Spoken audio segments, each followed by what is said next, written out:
where the body has reached, but that procession... That cannot be very far. It can be very far from Senator Obama Primary School, where the event will be. And this is the last lap for the general as he comes back home for the last time.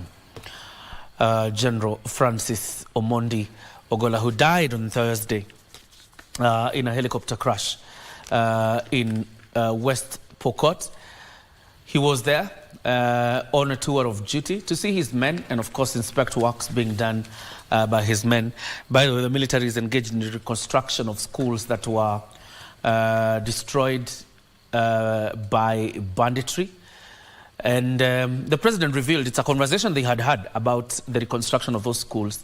And therefore, the general was, going there to inspect how the works are going.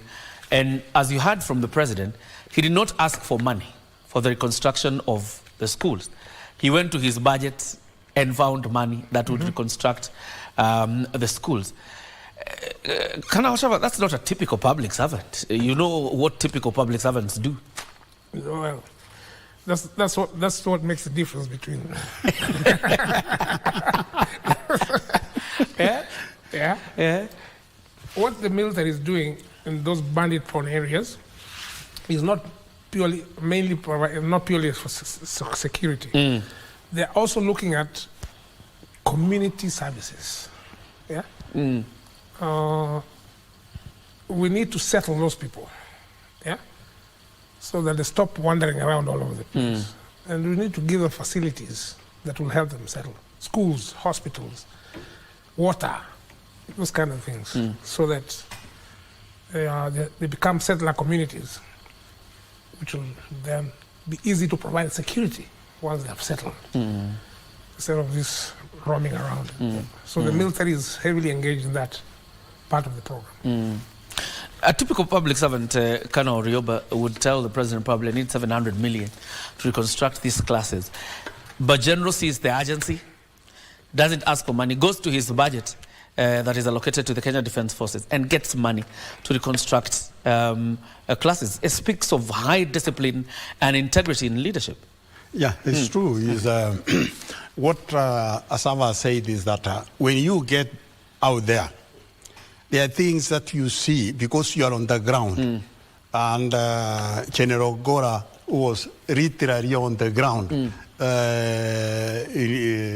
seeing what is happening in the areas. He knows that what he's saying is that if you settle these people down, you give them a school, give them water, you give them health facilities, they will settle down. If they settle down, it's easier to administer them, rather than people who are roaming from one point to another. You go tomorrow, you don't find them here.